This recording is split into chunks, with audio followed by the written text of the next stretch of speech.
ഹരേ കൃഷ്ണ, ജയ ശ്രീ രാധേ രാധേ. ഞാനിന്ന് വറുദിനി ഏകാദശിയുടെ കഥ പറയാൻ വേണ്ടി വന്നതാണ് കേട്ടോ. വ്രതകഥയും അതിൻ്റെ വ്രതത്തിൻ്റെ മാഹാത്മ്യം, അത് എടുത്താലുള്ള നമുക്ക് ആ പുണ്യത്തിനെയും കുറിച്ചിട്ടാണ് കേട്ടോ പറയാൻ വന്നേക്കുന്നത്. അപ്പോൾ 10,000 വർഷക്കാലം നമ്മൾ തപസ് ചെയ്ത് കഴിഞ്ഞാൽ നമുക്ക് എത്ര ഫലമാണോ കിട്ടുക, ആ ഒരു ഫലം നമുക്ക് ഈ ഒരു വ്രതം, ഏകാദശി വ്രതം, വറുദിനി ഏകാദശി വ്രതം എടുത്താൽ ലഭിക്കും എന്നാണ് പറയുന്നത്. ആരോടാണ് പറഞ്ഞു കൊടുക്കുന്നതെന്ന് അറിയണ്ടേ? ഭഗവാൻ കൃഷ്ണൻ തന്നെ യുധിഷ്ഠിര രാജാവിനോടാണ് കേട്ടോ പറഞ്ഞു കൊടുക്കുന്നത്. അപ്പോൾ ഈ കഥേനെ കുറിച്ച് നമുക്ക് ഇതിനെക്കുറിച്ചൊക്കെ പറയാം. അപ്പോൾ യമരാജാവിനെ കണക്കെഴുത്തുകാരനാണല്ലേ ചിത്രഗുപ്തൻ. നമ്മളെല്ലാവരും കഥകൾ വായിച്ചിട്ടുണ്ട്, അതിനെക്കുറിച്ചിട്ടൊക്കെ പറയാറുണ്ട്. അപ്പോൾ ആ ചിത്രഗുപ്തന് പോലും ഇതിൻ്റെ പുണ്യത്തിൻ്റെ ഫലം എഴുതി വെക്കാൻ പറ്റില്ല എന്ന് പറയാം. അത്രയും പുണ്യമാണ് നമ്മൾ ഈ വറുദിനി ഏകാദശി എടുക്കുന്നത് എന്നാണ് പറയുന്നത്. 1000 പശുക്കളെ ദാനം ചെയ്യുന്നതിന് തുല്യമാണ് അത്രേ വറുദിനി ഏകാദശി എടുക്കുന്നത്. അതുപോലെ തന്നെ കടുക് ദാനം ചെയ്യുക എന്ന് പറഞ്ഞു കഴിഞ്ഞാൽ അത്രയും പുണ്യമാണെന്നാണ് പറയുന്നത് കടുക് ദാനം ചെയ്യുന്നത്. ആ കടുകിനേക്കാൾ ശ്രേഷ്ഠമാണ് സ്വർണം ദാനം ചെയ്യുന്നത്. ആ സ്വർണത്തിനേക്കാൾ ശ്രേഷ്ഠമാണ് ഭൂമി ദാനം ചെയ്യുന്നത്. ഭൂമി ദാനം ചെയ്യുന്നതിനേക്കാൾ ശ്രേഷ്ഠമാണ് പശുവിനെ ദാനം ചെയ്യുന്നത്. പശുവിനെ ദാനം ചെയ്തതിനേക്കാൾ ശ്രേഷ്ഠമാണ് അത്രേ അന്നദാനം ചെയ്യുന്നത്. അന്നദാനം ഇപ്പോൾ ഒരുപാട് സ്ഥലങ്ങളിൽ അന്നദാനമൊക്കെ ഉണ്ട് ഇല്ലേ? അപ്പോൾ എന്തുകൊണ്ടാണ് എല്ലായിടത്തിലും അന്നദാനമൊക്കെ വെക്കുന്നത്? അന്നദാനം ചെയ്ത് കഴിഞ്ഞാൽ നമ്മൾക്ക് എന്ത് തന്നാലും തൃപ്തിയാവില്ല അത്ര. മനുഷ്യൻ എത്ര കിട്ടിയാലും അതിൻ്റെ മേളിക്ക് നമ്മളെ ആഗ്രഹങ്ങൾ പോവും. അപ്പോൾ അന്നം എന്ന് പറയുന്നത് നമ്മൾ ഒരു നേരത്തെ വിശപ്പ്, അല്ലെങ്കിൽ ഏറിയാൽ ഒരു ദിവസേ നമുക്കൊരു ഭക്ഷണം പാകം ചെയ്തത് നമുക്ക് കഴിക്കാൻ പറ്റുള്ളൂ അല്ലേ?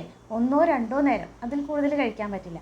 അപ്പോൾ നമ്മൾ വയറ് നിറഞ്ഞു കഴിഞ്ഞാൽ നമ്മൾ മതി എന്ന് പറയുന്നത് എന്താണോ അതാണ് ശ്രേഷ്ഠമായ ദാനം. അപ്പം ആ അന്നത്തിനെ ആണ് മഹാദാനം എന്ന് പറയുന്നത്.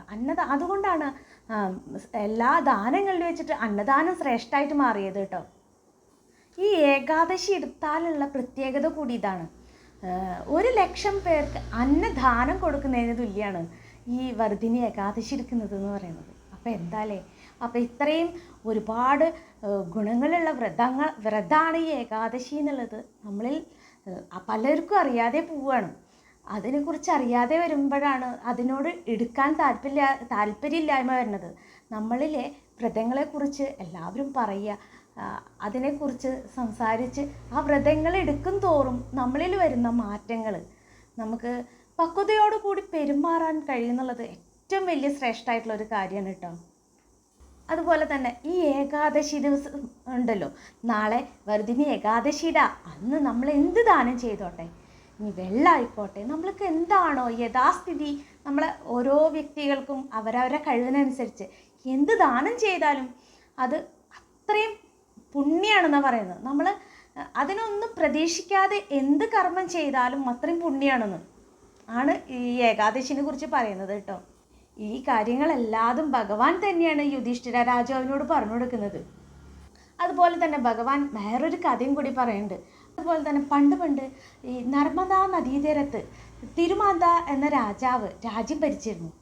അദ്ദേഹം വളരെയധികം നല്ലൊരു ഭക്തനായിരുന്നു കേട്ടോ, ഭഗവാന്റെ ഭക്തനായിരുന്നു, നന്നായി ദാനം ചെയ്തിരുന്ന ആളാണ്. അങ്ങനെ ഇരിക്കെ ഒരു ദിവസം അദ്ദേഹം തപസ് ചെയ്യാനായിട്ട് കാട്ടിലേക്ക് പോവുകയാണ്. അപ്പോൾ കാട്ടിൽ തപസ് ചെയ്തുകൊണ്ടിരിക്കുമ്പോൾ അദ്ദേഹത്തിൻ്റെ കാലിൽ ഒരു കാട്ടുകരടി വന്നിട്ട് കടിക്കുകയുണ്ടായി. അപ്പോൾ തപസ് ചെയ്യുന്നതിൽ നിന്ന് അദ്ദേഹം അതത്ര വലിയ കാര്യമാക്കിയില്ല.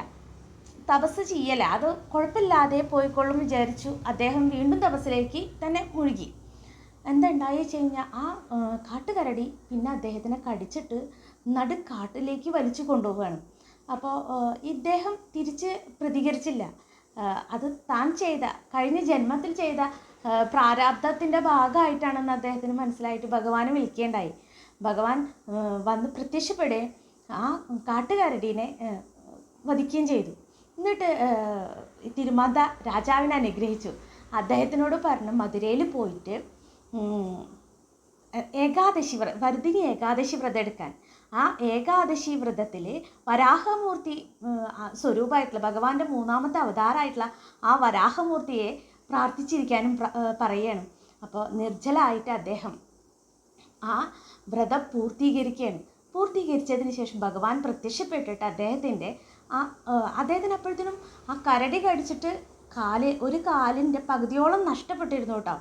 ആ കാല് പൂർവ്വസ്ഥിതിയാവും, പൂർണ്ണ തേജസ്സോട് കൂടിയിട്ടാണ് അദ്ദേഹം പിന്നീട് ഒരുപാട് കാലം രാജ്യം ഭരിച്ചു. അവസാനം ഭഗവാന്റെ മോക്ഷപ്രാപ്തി ഭഗവാൻ നൽകുകയും ചെയ്യുകയാണ് ചെയ്തത്. അപ്പം ഇങ്ങനെയാണ് ഈ വർദ്ധിനി ഏകാദശി വ്രതത്തിൻ്റെ കഥകളും എന്താ പറയുക അതിൻ്റെ പുണ്യങ്ങളും. അപ്പോൾ ഇത്രയും അത് എങ്ങനെയൊക്കെ വിശദീകരിച്ച് പറയാൻ കഴിഞ്ഞെന്ന് എനിക്കറിയില്ല. അപ്പം എല്ലാവർക്കും ഭഗവാൻ നന്മ മാത്രം വരുത്തട്ടെ. ഹരേ കൃഷ്ണ, ജയ ശ്രീ രാധേ രാധേ. എല്ലാവർക്കും ഏകാദശി വ്രതം എടുക്കാൻ സാധിക്കട്ടെ. സർവം ശ്രീകൃഷ്ണ അർപ്പണമസ്തു.